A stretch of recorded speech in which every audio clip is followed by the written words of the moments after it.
Hey, it's Marissa. In this video, we are customizing the listing sold template. So this is a closing for your listing. We have the text that says just sold. These are two separate things. So if you wanted to say just closed, you could pop in here and change it to just closed.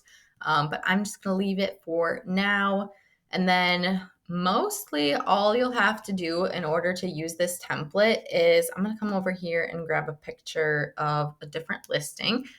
And you would drag it until it populates right here in the corner. If we drag it on top, it'll just come like that. So we will drag it into the corner, and then it will look something like that. And then if you wanted to double click in, you could adjust it. So I could pull it a little more this way. I could make it bigger, whatever I want. I can crop it within there. If I double click in, I can change the color of this border. If I want it to be black, for example, I could change it to black. I could also change this to black and then reverse this out. So I could make this white instead. Make this white and this white. And then I probably, well, you wouldn't have to. I could leave it like that. It would help if I clicked on the white instead of the black.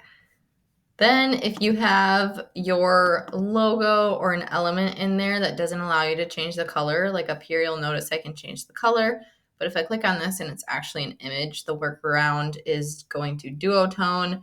And then we would change both the highlights and the shadows to the same color.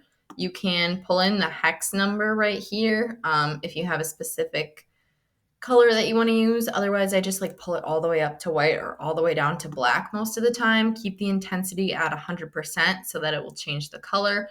One other thing you can do is use the eyedropper if you want a specific color out of here, and then it will do a little eyedrop. And you can click anywhere on the page. You could actually click over here and grab the purple or something.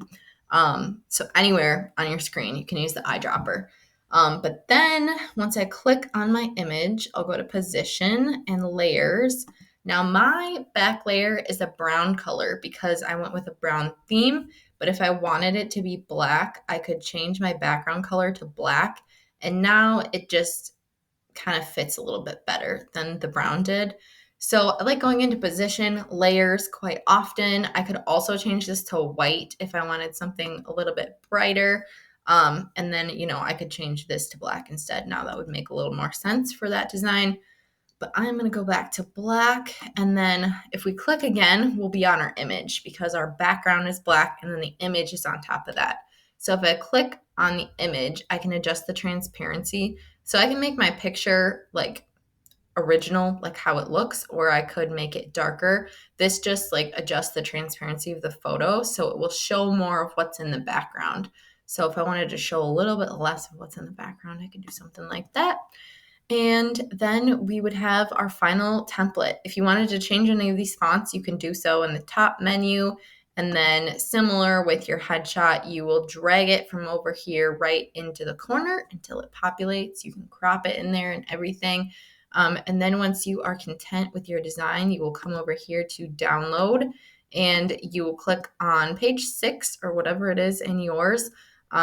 Just scroll down and see what you got in here. And then I typically would recommend saving as a PNG. You'll click the purple download button that is behind me right now, and it will start to download onto your computer. Once it's on your computer, you can email it to yourself and post it from your phone, or you can post it right from your computer, whichever you prefer. So that is how you customize the listing sold template.